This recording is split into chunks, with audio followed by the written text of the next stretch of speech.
ETF index mutual funds నేర్చుకుని stock మార్కెట్లో రాణించాలనుకుంటున్నారా? వెంటనే ఈ నెంబర్కి కాల్ చేయండి.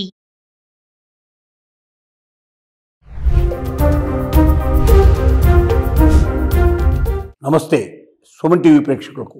హస్తప్రయోగం మంచిదా చెడ్డదా? ఈ విషయంలో చాలా రకాల అపోహలు, అవాస్తవిక పరిస్థితులు సమాజంలో నెలకొని ఉన్నాయి.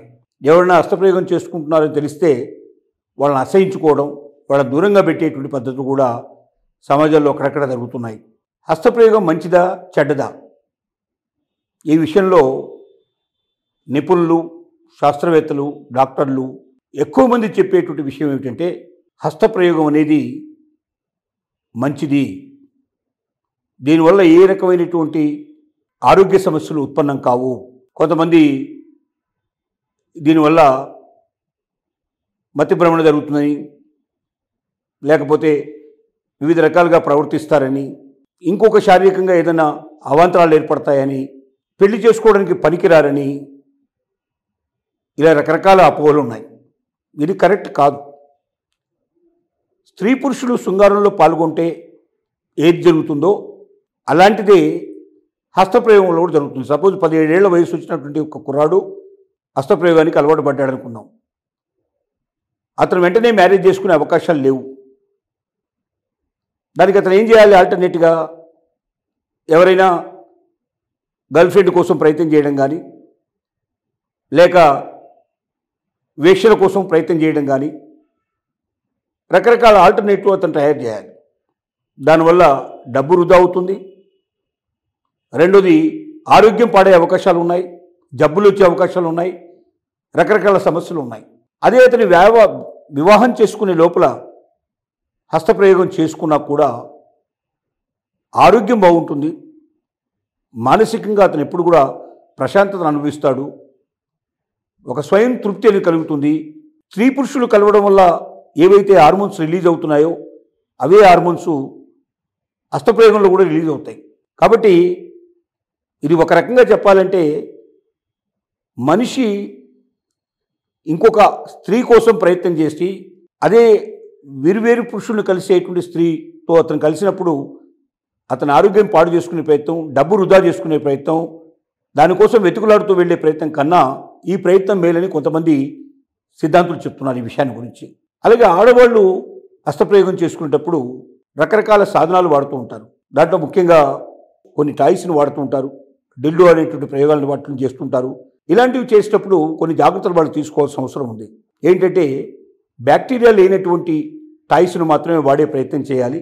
వాటిని మరి కావాల్సినటువంటి క్లీన్లీనెస్ను వాళ్ళు చూసుకోవాలి.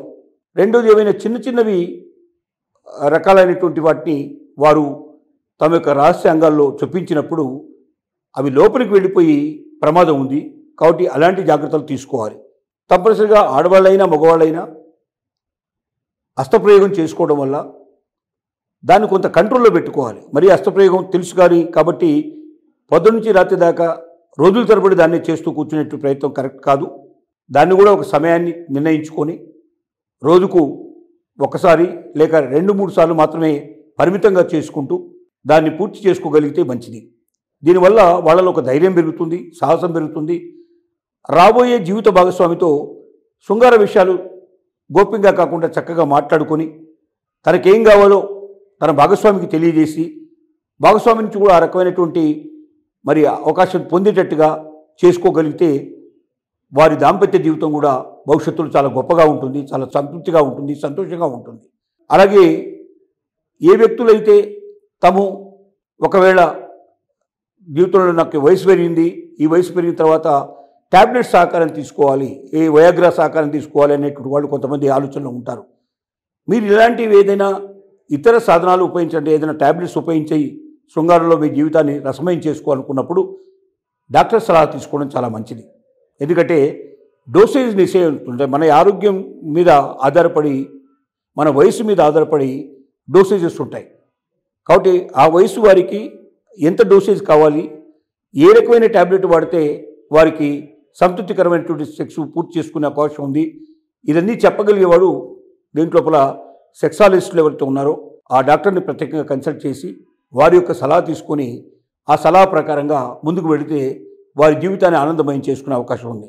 తెలిసి తెలియక డోసేజ్ ఎక్కువ వేసుకున్నట్టయితే అది ఒక్కోసారి ఆరోగ్యాన్ని దెబ్బతీసే అవకాశం ఉంటుంది. దానివల్ల ప్రాణాంతకమయ్యే పరిస్థితులు కూడా ఒక్కోసారి ఏర్పడవచ్చు. అలాంటి జాగ్రత్తలు మనం తీసుకోవాల్సిన అవసరం ఉంది. అందుకే ముఖ్యంగా సమాజం కూడా హస్తప్రయోగం చేసుకునే వాళ్ళని గురించి అసహించుకోవాల్సిన అవసరం లేదు. ఎందుకంటే ఒక వ్యక్తి ఇతరులకు ఇబ్బంది కలిగించకుండా, ఎవరికి ఏ బాధ కలిగించకుండా, ఏ రకమైన నష్టాన్ని కలిగించకుండా తనకు తానుగా సంతృప్తి పొందడం అనేది అసభ్యకరమైన విషయం కానీ, అవాంతరమైన విషయం కానీ, సమాజానికి నష్టం వచ్చే విషయం కాదని గ్రహించి వాళ్ళని కూడా ఆదరిస్తూ సమాజంలో వాళ్ళని మనం ఏ రకంగా కూడా ఇబ్బంది కలిగించకుండా ఉండాల్సిన అవసరం సమాజానికి కూడా ఉంది. ఇలాంటి ఒక హస్తప్రయోగం మంచిదే కానీ జీవితంలో చెడు కాదని మన శాస్త్రవేత్తలు కానీ, మన డాక్టర్స్ కానీ వీరందరూ కూడా చెప్తున్నటువంటి ఏకైక అభిప్రాయం ఇది.